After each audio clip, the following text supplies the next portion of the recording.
오늘 주신 말씀은 누가복음 15장 1절에서 7절 말씀입니다.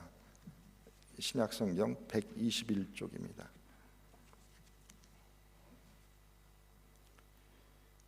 모든 세리와 죄인들이 말씀을 들으러 가까이 나아오니 바리새인과 서기관들이 수군거리며 이르되 이 사람이 죄인을 영접하고 음식을 같이 먹는다 하더라. 예수께서 그들에게 이 비유로 이르시되 너희 중에 어떤 사람이 양 100마리가 있는데 그 중에 하나를 잃으면 99마리를 들에 두고 그 잃은 것을 찾아내기까지 찾아다니지 아니하겠느냐. 또 찾아낸즉 즐거워 어깨에 메고 집에 와서 그 벗과 이웃을 불러 모으고 말하되 나와 함께 즐기자. 나의 잃은 양을 찾아내었노라 하리라. 내가 너희에게 이르노니 이와 같이 죄인 한 사람이 회개하면 하늘에서는 회개할 것 없는 의인 99으로 말미암아 기뻐하는 것보다 더하리라. 아멘.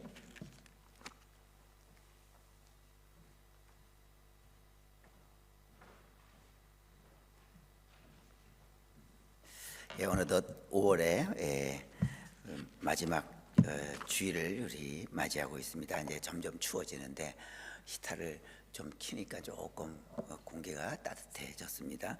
추워지는데 플루 백신 다 맞으시고 겨울 건강히 나시기를 바랍니다. 특별한 교회 소식은 없습니다. 주보를 참고하시고 오늘은 성경 찬송가 주일로 지키고 있습니다. 우리가 평생에 애지중지하는 성경 찬송가 한 권은 꼭 가지고 계시다가 자녀들에게 물려줄 수 있는 그런 우리가 될 수 있기를 바랍니다. 오늘 이제 잃은 양 두 번째입니다.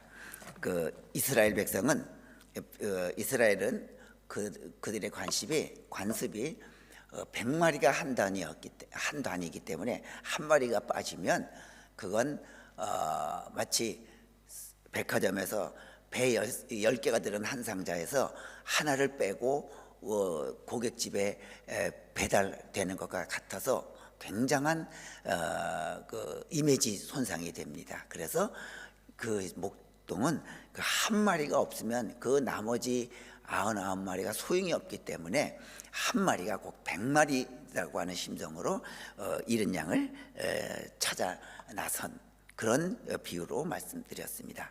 자, 그럼 우리가 오늘 두 번째는 그 잃은 양을 어떻게 찾아졌나 한번 우리가 봅니다. 오늘 말씀에 보면 4절에 너희 중에 어떤 사람이 양 100마리가 있는데 그 중에 하나를 잃으면 99마리를 들에 두고 그 잃은 것을 찾아내기까지 찾아다니지 아니하겠느냐. 여기서 우리가 봐야 할 단어는 그 목동이 그 잃은 양을 찾기 위해서는 어떻게 찾았냐면 찾아내기까지 찾았단 말입니다. 그러니까 무슨 시간을 정해놓고 날이 어두워지면 철수하겠다, 비가 오면 좀 기다렸다가 내일 찾겠다가 아닙니다. 아무 조건이 없습니다.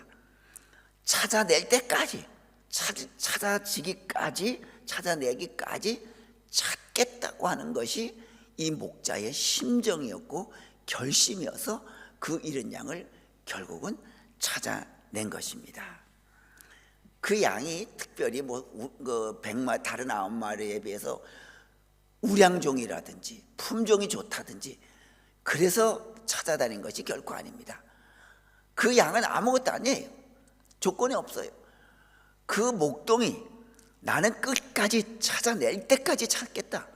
조건이 어떻더라도 어두워지더라도 비가 오더라도 상관없다. 찾지 못하면 찾을 때까지 찾겠다고 하는 것이 바로 목자의 결심이고 심정이었습니다. 바로 여러분들, 예수님이 우리를 사랑하시는 이유, 찾는 이유가 바로 거기에 있습니다. 우리가 남들보다 뛰어나서 하나님이 우리를 사랑하는 것 결코 아닙니다. 저 이렇게 유튜브 보면 북에서 탈북한 사람들 이야기들을 많이 듣다 보면 어떻게 북한에서 저러고 살 수 있을까? 과연 저게 뉴질랜드의 개들만도 못한, 적어도 뉴질랜드 개들은 배는 고프지 않고 춥지 않은데 그들은 그저 먹는 거예요. 그저 먹는 것이 그들의 하루 일 이제 사는 과정인 거예요. 그것만이 주된 생각이고, 어떻게 하면 배부르게 살까? 어떻게 그렇게 살까? 그래서 가만 저를 생각해 보면, 만약에 저희 부모님이 이북에서 내려오시지 않으셨으면, 신우주가 저희 부모님은 고향이신데 두 분 다, 만약에 그때 안 내려오고 여기에 그냥 거기 계셨다고 하면 지금쯤 저는 그 신우주가 압록강 바로 옆이잖아요. 겨울 되면 우리 집사람은 빨래 이고 나가서 얼음 깨고 그 얼음물에 손빨래하고, 저는 물지개를 지고 그 압록강 물을 길어서 집으로 늘 나를 수밖에 없는 그런 존재였을 것 같아요. 아니 하나님이 나를 이렇게 틀면 덧물 나고, 왼쪽으로 하면 덧물 나고, 오른쪽으로 하면 찬물 나오는 그런 대한민국에 태어나게 한 것이, 특별히 제가 그 북한에 있는 사람들보다 더 잘나서, 더 똑똑해서, 더 훌륭해서 저는 그 사람들은 거기 태어나게 하고 저는 여기 남한에 태어나게 했을까? 그건 아닌 것 같아요. 제가 잘나서 그런 건 하나도 없는데도 저는 태어나고 보니까 신우주가 아니고 압록강변이 아니라 한국이. 여러분들, 우리도 그렇습니다. 어찌 보면 우리가 하나님의 백성이 된 것, 우리를 찾아온 것은 우리가 잘나서 훌륭해서 조건이 좋아서가 절대로 아니라고 하는 것. 하나님이 우리를 하나님의 손에 붙들릴 때까지 간섭하고 찾아다니고 쫓아오고, 그래서 겨우 하나님의 자녀로 장중에 붙으셨다고 하는 것, 우리가 잘난 존재가 아니었다고 하는 것을 성경은 잃어버린 양을 통해서 말해주고 있습니다. 여러분 아실 거예요. 영화 위대한 캐스비 보면 그 미국인들이 가장 좋아하는 영화 중에 하나라 그러잖아요. 그 캐스비, 주인공 캐스비는 고급 장교예요. 군인 장교예요. 그런데 누구를 좋아하냐면 그 동네에서 일단 데이지를 은근히 좋아해요. 그런데 그 주인공 그 캐스비는 가난한 집이에요. 그러니까 데이지는 그 가난한 장교를 좋아하지 않아요.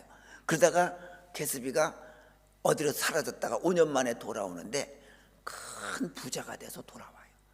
그래서 밤마다 그 자기 집에서 파티를 벌려요. 그 사이에 5년 사이에 나가 있는 사이에 사랑했던 데이지는 다른 남자와 결혼해서 다른 남자의 부인이 되어 있어요. 그런데 그 자기를 짝사랑했던 캐스비가 큰 부자가 돼서 돌아왔다는 것을 보고, 캐스비는 비록 남의 아내가 된 데이지지만 계속해서 구애를 합니다. 그리고 데이지도 이제 부자가 돼서 돌아온 캐스비에게 마음이 쏠리고 그와 가까이 지내요. 그런데 어느 날 데이지가 운전하고 옆에 캐스비가 탔습니다. 운전을 하다가 교통사고를 내서 사람을 치워 죽였어요. 그런데 캐스비는 데이지를 사랑하기 때문에 내가 운전해서 내가 치워 주겠다고 뒤집어 씁니다. 그런데 얼마 후에 그 자동차 사고로 죽은 여인을 치워 죽었거든요. 여인의 남편이 찾아와서 그 운전했다고 하는 캐스비를 송으로 쏴 죽여요. 장례식이 벌어집니다. 장례식 때 매일 파티를 열 때 찾아왔던, 캐스비가 부자였기 때문에 그 부자가 초청한 파티에 찾아왔던 사람들은 나타나지도 않아요. 데이지도 그 캐스비 무덤 위에 꽃 한 송이 놓지 않습니다. 여러분 생각해 보세요. 그 데이지라는 여인 예쁘지도 않아요, 영화에서도. 그리고 생각해 보세요. 이미 남편이 있는 결혼한 여인인데 부자가 돼서 돌아온 처녀 시절에 자기를 사랑했던 그 남자가 부자 돼서 왔다고 그 남자에게 마음을 주는 게, 그게 무슨 사랑할 만한 가치 있는 여성이겠어요. 비도덕적이잖아요. 구역질 나잖아요. 그런데도 캐스비는 그런 비도덕적인 여인을 그래도 사랑해요. 남들은 아니라고 하는데도 사랑해요. 이게 바로 뭐냐면, 사랑이라고 하는 것은 그 가치를 누가 결정하냐면 사랑받는 사람 쪽에서 결정하는 것이 사랑이 아닙니다. 사랑하는 쪽에서 그 사랑의 가치를 결정하는 것이 사랑이에요. 우리 그러죠? 이렇게 봤을 때 저 사람은 그 여자를 사랑하면 안 돼요. 그런데 그 남자를 사랑해. 남들이 아무리 너하고 그 사람은 안 어울려, 네 짝이 아니야, 응? 너 그 여자를 몰라서 그래, 너 절대로 가까이 하면 안 돼 하더라도 그 남자는 귀에 들리지 않아요. 왜요? 내가 사랑하니까. 그 사랑의 가치는 사랑하는 사람 쪽에서 주도권을 쥐고 있는 것이지, 사랑받는 여인이 어떻든지 간에 그가 어울리지 않아도, 그가 사랑하는 사람과의 그 형편이 떨어져도 아무런 상관없어요. 사랑하는 사람이 무조건 좋다고 하면 남들이 뭐라고 하든 간에 그 사람이 날 아프게 해도 날 슬프게 해도 계속 사랑하는 거예요.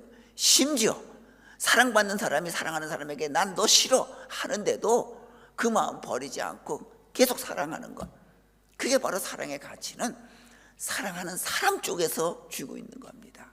그렇습니다.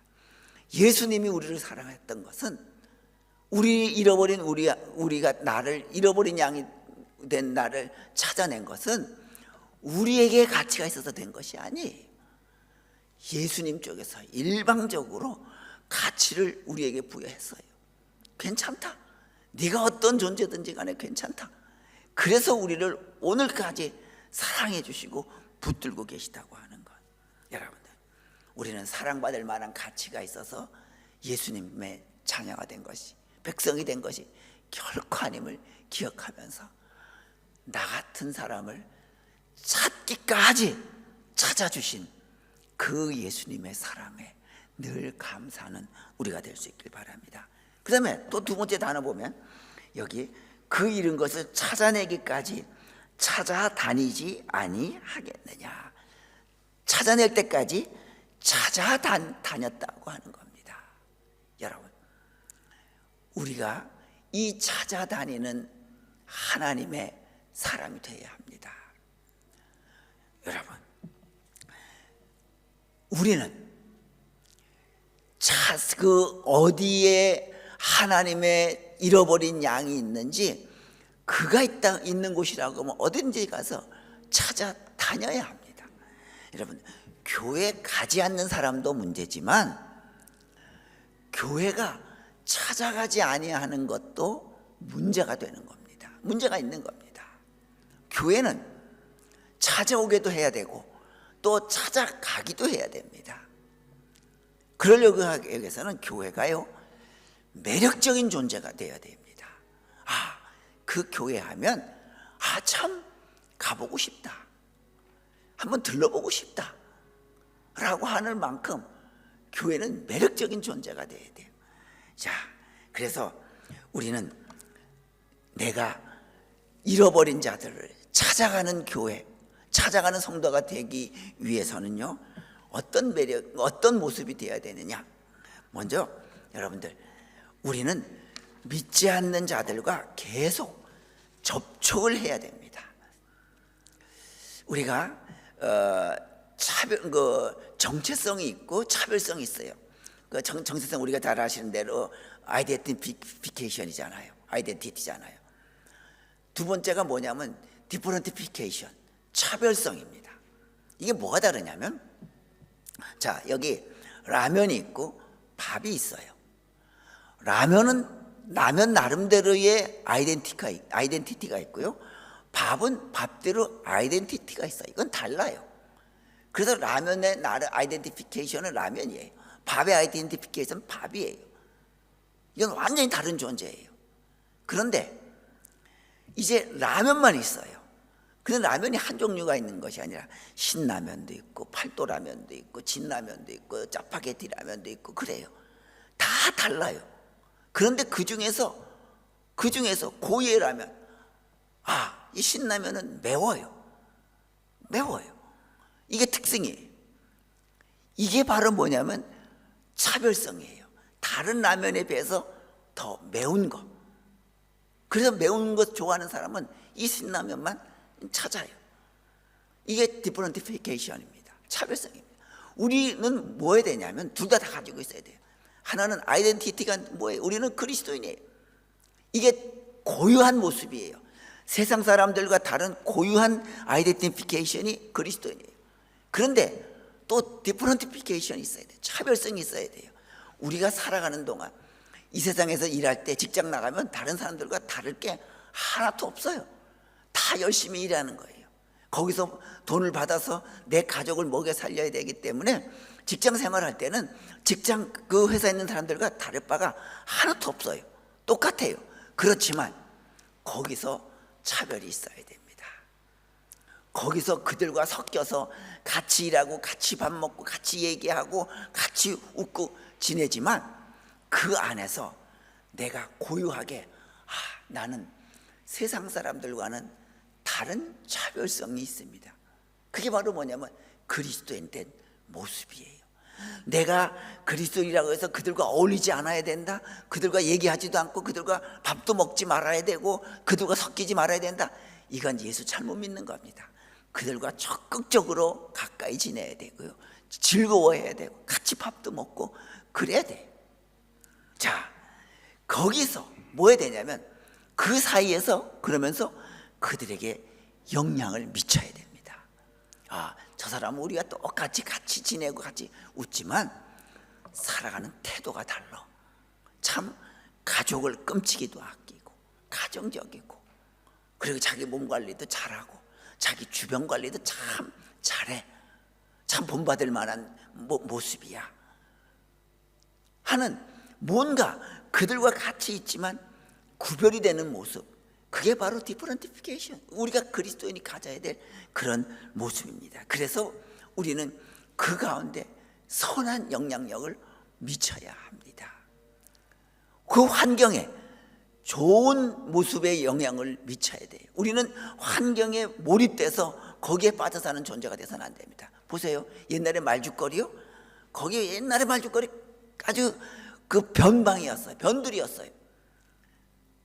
어떻게 보면 못 사는 사람들이 그쪽으로 밀려나서 살던 곳이에요. 말죽거리예요. 그런데 거기에 개발이 되고 부자들이 들어가니까 말죽거리가 무슨 동이 됐어요? 개포동이 됐잖아요. 개포동. 뭐 개도 포니를 타고 다닌다고 뭐 그런 말 나올 정도로 개포동이 됐어요.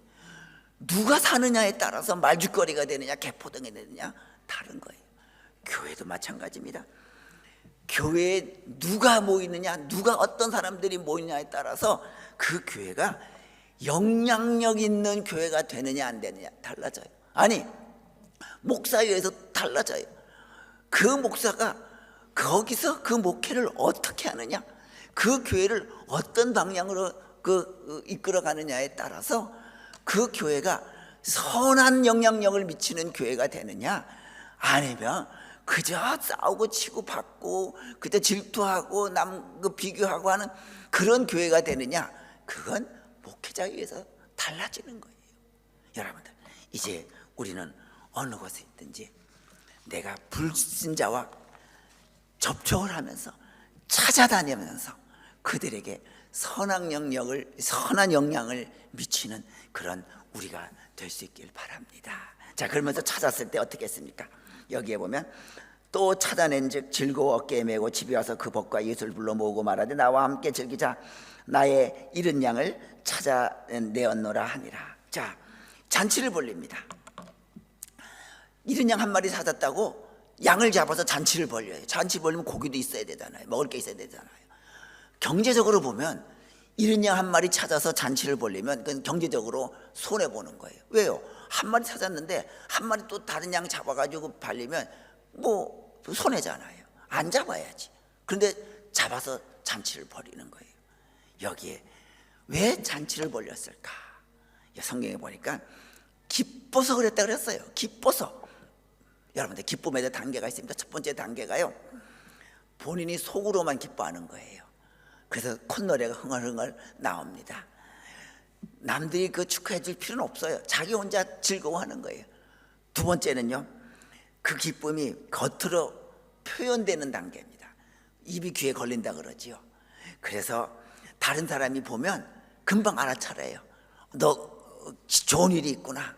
그럼 아 그래 맞아, 우리 집에 또 내가 우리 아들 우리 딸이 이런 일이 있었어. 그럼 아 그래 축하한다. 뭐 좋은 학교에 들어갔어, 좋은 직장에 들어갔어. 그래요. 이게 두 번째 단계예요. 나타내는 단계. 세 번째 단계는 자기 혼자 감당을 못해요. 그때는 어때요? 괜히 그 전화 걸어가지고 전화해가지고 야 너 시간 있지? 나와, 내가 오늘 밥 살게. 친구들 불러내요. 그래서 왜 그러냐 그러면 우리 아들 딸들이 그 원하는 회사에 들어갔어, 직장에 들어갔어. 그래서 내가 기분 좋아서 한턱 쏠게. 자, 이건 자기가 기쁨을 감당 못하기 때문에 불러내서 밥 사주고 대접해 주는 거예요. 손해예요. 손해예요. 경제적으로는 손해예요. 그러나 그 기쁨을 감당치 못하겠는 거예요. 우리 이런 예수님께서도 그런 거예요. 이런 양 찾아서 사람들을 불러 모아서 양 잡아서 잔치하는 거 경제적으로는 손해지만 감당할 수 없는 기쁨이 있기 때문에 그 손해가 손해라고 여기지 않아요. 여러분들 왜 그래요? 그 잃은 양을 숫자로 본 것이 아니라 생명으로 봤기 때문이에요. 여러분들 예수님께서는 바로 우리를 숫자로 보시지 않으시겠다는 거예요. 생명으로 보겠다고 하는 거예요. 여러분들 이제 우리 하나님께서 우리를 생명 있는 귀한 존재로 보셔서 우리를 불러내셨습니다. 그래서 교인에게 생명과 인격에 관심이 없는 교회는 그건 양의 무리가 아니라 늑대의 무리입니다. 교인에게서는, 성도들에게 있는 그 생명의 고귀함, 그 인격의 고귀함, 그걸 격려해주고 그걸 소중히 여겨야 되지, 마치 교인 한 사람 한 사람을 자기가 과시하기 위한 숫자로 생각할 때에 그것은 양의 울타리 안에 있는 양무리가 아니라 양의 탈을 쓴 늑대의 무리일 수밖에 없습니다. 그렇기 때문에 여러분들 교회는 각 성도들의 그 생명, 그 인격에 관심 있어야 합니다. 교인의 생명과 인격에 관심 없는 교회는 이 세상에서 존재할 이유, 존재할 가치가 아무것도 없습니다. 이유가 없습니다. 그래서 정말 교인을 생명으로 여긴다고 하면 같이 기뻐할 때에 기뻐하지 못하는 그 교인이 누가 있는가 살펴야 됩니다. 우리는 이렇게 좋은데, 우리는 이렇게 기쁜데 그분은 왜 안 보일까? 왜 이 기쁜 자리에서 기뻐하지 못하게 했을까? 해야 돼요. 여러분들 저 어릴 때 봤던 영화 우리 다 아시잖아요.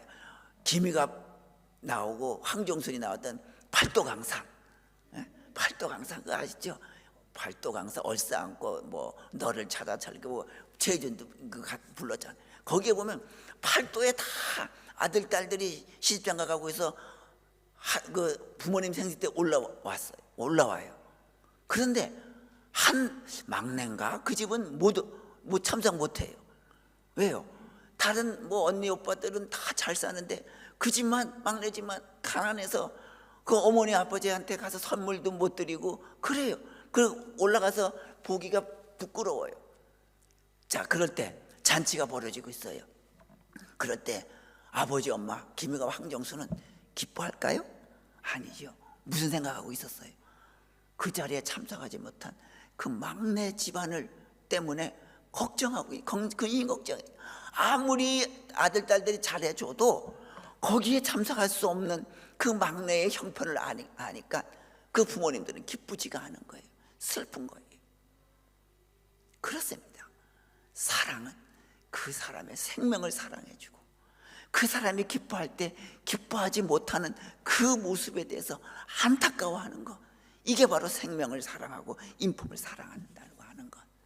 우리가 잊지 마시면서 우리 갈보리 십자가 교회 성도님들, 우리 함께 즐거워할 때 함께 즐거워할 수 있도록 서로 위로해주고 격려해주고, 아파하고 힘들어할 때 같이 기도해주고 같이 위로해주는 그런 정말 이른 양 찾아서 우리가 함께 예배드리고 신앙생활하는 그런 우리 모두 되시기를 주님의 이름으로 축원합니다. 기도합니다. 걸어가신 여호와 아버지 하나님, 저희들 예수님께서 우리의 조건을 보지 아니하시고 형편을 보지 아니하시고 찾을 때까지, 품 안에 안길 때까지, 하나님의 백성 될 때까지 우리를 차단하셨기에 오늘 우리가 하나님의 백성 되었습니다. 고맙습니다. 이제 그 사랑에 늘 감사하면서 우리가 이제 잃어버린 자를 찾아다니는 우리가 되게 하여 주시옵소서. 매력적인 그리스도인 되게 하시고 구별된 그리스도인이 되게 하시고 매력 있는 우리 교회를 만들어갈 수 있도록 하나님 인도하여 주시옵소서. 우리 서로가 사랑하면서 생명을 존중해주고 그의 인격을 존중해주고 명예를 존중해주는 그런 아름다운 교회가 되어서 이제부터 이 곳이 약물이요 하나님께서 베풀어 주신 푸른 초장이어서 이곳이 기뻐하는 주님의 제단 늘 이어져 가도록 역사하여 주시옵소서. 예수님의 이름으로 기도드리옵나이다.